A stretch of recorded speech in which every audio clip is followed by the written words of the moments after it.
the new year, it's not about the new year itself. It's about a time that wherever we are living, usually there is times that I wouldn't say we celebrate, but it is a reminder that the people around us, either they celebrate or they remind us of it. And the New Year in the Gregorian calendar is something that half of the world, is not all, almost all the world, celebrate.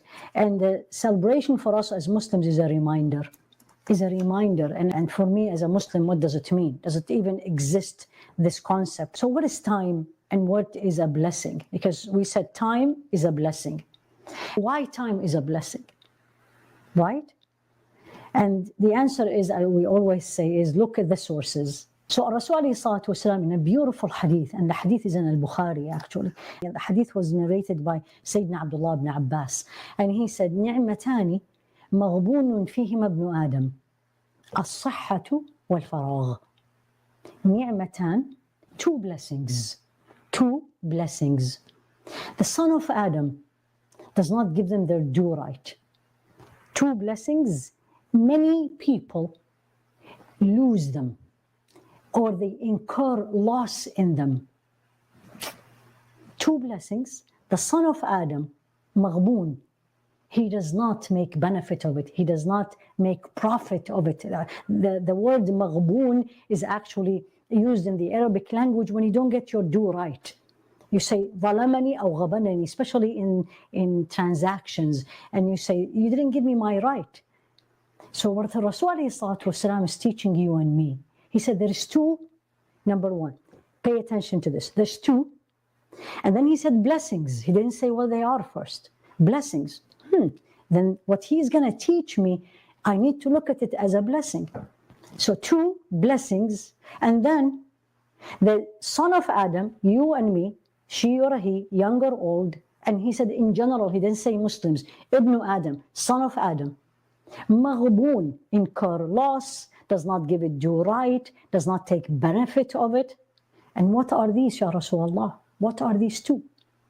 As-sahhatu wal-faragh. As-sahhatu wal-faragh. Health and free time.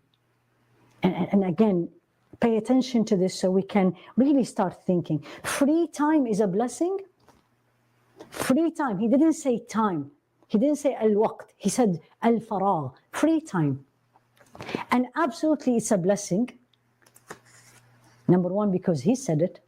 But number two, if I can take advantage of it. So this is the first thing we're going to start today, that Rasul in a sound hadith in al-Bukhari, he is teaching me and you that please pay attention, human beings. There's two things you have it. Most of us have it. And most of us, and that's what he said, he's generalizing it. He said, we don't take advantage, we not use them for a benefit. In fact, we use them for loss, health, and free time. And subhanallah, when you look at the definition of a blessing, because these words, we use them daily, we use them so casual that reality, we don't even know the meaning of it anymore. We become so used to it that we don't pay attention to it deep. What is a blessing? Right? And very casually say, what a blessing to have you, for example, as a friend. What a blessing I live this. What a blessing my test was negative. What a blessing I have children. What's the word blessing mean? And if you look at the dictionary, it tells you blessing is a thing conducive to happiness or welfare. It's actually in the encyclopedia. I think something will bring happiness or welfare in general. Blessing. Now remember the hadith of Rasul alayhi health and free time. He said ni'matan. It's a blessing. And what is a blessing? It's a thing that will bring happiness and welfare. It's another meaning, and you look at the dictionary, it will tell you it's God's favor. It's something very, very common we use it. Blessing. And that means I am favored by Allah subhanahu wa ta'ala. Or it's a gift favored by Allah subhanahu wa ta'ala. So it's in general, it's a gift, it's something good, something will bring me happiness. Really, that's what time is. That's what RasulAllah is saying. We know what does it mean to be healthy. But free time is the question. Free time, and the time, we need to look at it. Now look at what Imam Ibn al-Qayyim said, something beautiful about human being, time and his life. And he said the following, and I am here quoting him and translating actually. He said it in Arabic. He said, for the time, the human being in reality has his age. Age in reality is time. And it is time, the essence of joy for this human being in the hereafter. Or it's the essence of the punishment in the hereafter. What is he saying? He's saying the life of the human being reality is time. It's time. He lived for 70, 80, that's time. And he said this time, the age I and you live, is the essence, is the recipe, is the main content of my eternal happiness in the hereafter, or, وَالْعِيَاذُ بِاللَّهِ, may Allah protect us all, the essence of punishment there. What does that mean? The time, the blessing that Allah gave me, what I use it for, the fruit of it will either lead me at the end there to live eternal bliss, or وَالْعِيَاذُ بِاللَّهِ, may Allah protect us, will make us live or make that person be in a severe punishment. That's what he looks at, the life of the human being. And the Imam Ibn al-Jawzi say a beautiful thing, and I'm starting with this to make you look at time differently. The aim of it is to, number one, change the way you and I and all of us look at the time. I need you and me to look at the time as something very different. It's not casual. It's not of course. No, it's a blessing. It's a blessing. And I don't know how many of us look at time as a blessing. Now, why it is a blessing? Because blessing something brings me happiness and welfare. That's what the definition in the dictionary you will find. And RasulAllah called it a blessing. Then comes Ibn al-Qayyim and he described it and he said, because the fruit of what I use the time in this life will bring me the eternal joy. Now, look what Imam Ibn al-Jawzi, another legendary scholar of the hearts, he said, human being, this is Imam Ibn al-Jawzi, he said, a human being, smart people, everybody, we should look at the time, always value it. That's number one. I know I have a blessing when I value it. Like example, when we have something very expensive, treasure, or something very sentimental, my mom gave it to me, or this is from my grandmother, this is something sentimental, this is from Mecca, something sentimental, I know the value of it. And I'm so keen on not losing it and taking care of it. That's how we should look at time. Because he said, the Imam Ibn al-Jawzi, the human being should know the value and the virtue of the time and should never waste a second, but in something brings him close to Allah. How is that? I'll come to it. And he said, this is why he should, I and you, we should always bring intention in everything we say and do without ever being tired in it. I'll just give you a simple example so we stay focused, as we say. So you're taking care of your children. A mother is changing a diaper.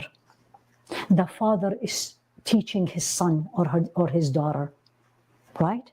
That's a deed, and that's a time. If I follow what Ibn al-Jawzi is telling me, if I am following number one, that Rasul alayhi salatu wasalam, what he told me, that's a time, that's a blessing. But I'm doing something. Yes, I need to use this something in what brings me close to Allah, then I have valued the blessing, and then this blessing will bring me goodness in this life and a hereafter. So changing a diaper, or teaching my child, or driving my child to school, or going to grocery shopping, that's time. Yes, and that's what he says. Brings your niyyah, brings your intention, why you are doing it. And this is something cost us nothing. Nothing, it's free. But shaitan works on us to make us forget the intention, because with the intention, the right intention, and the intention that's for Allah only, the right intention, and the intention that's for Allah only, the ordinary, daily, mundane actions that's pleasing to Allah can become an act of worship. What is the difference, as the scholars teaches us, what is the difference between aada and ibadah? What is the difference between habit, casual, and an act of worship? It's number one, intention. So when I am changing a diaper to my child, my intention is you can have way more than one intention in one action. You can say, and you feel it, and you talk to Allah in it, and you say, Ya Allah, this is my child, that's my amana, that's a trust you put with me. I need to take care of the trust, because that's what you told me, Ya Allah. That's an intention. That's a good deed. Ya Allah, I am keeping that child, she or he, clean. And cleanliness is something part of this deen. Not keeping him clean, the diaper is not clean, the child will be upset, and the child will be sad, and the child will be crying. I am elevating this harm from this human being. That's another good deed. So in any good deed, and that's what Imam Ibn al-Jawzi is teaching us, in any good deed, the most important word is that what I am doing is pleasing to Allah, is halal, is not something disobedience. There is no qurba, there is no getting closer to Allah with something that's not halal. But I am saying, doing my mundane actions, and he's saying, look for the intention. Look for the intention, and let him look for good, and I will say intentions, not one, in everything. Al-Hasan al-Basri said the following, Ya ibn Adam, innama anta ayyam. Son of Adam, you are but few days. This is so deep. Ya ibn Adam, son of Adam, you are but few days. كلما ذهب يوم ذهب بعضك. Every time, look at the word, every time a day pass, every day, or you can say it this way, every day that pass, part of your life has passed. It doesn't matter how long you live, it's days. Every day that pass, your life is less. And I had this discussion this afternoon in the office. And I said, it really surprised me when people celebrate their birthdays. What are you celebrating? We are celebrating a day, a year, or a day, or years that passed, and I'm getting closer to my death. Reality of the thing. I'm not talking about children. I'm talking about adult, how we look at things. Because if there is only one reality, only one thing that is 100% sure in this life, one thing 100% sure in this life is death. No one will skip it.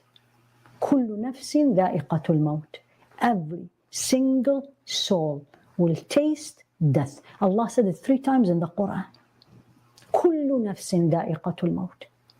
Every single soul will taste death.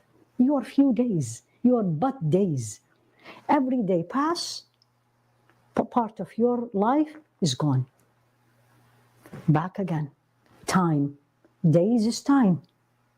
And time is a blessing. And most human beings don't give the time.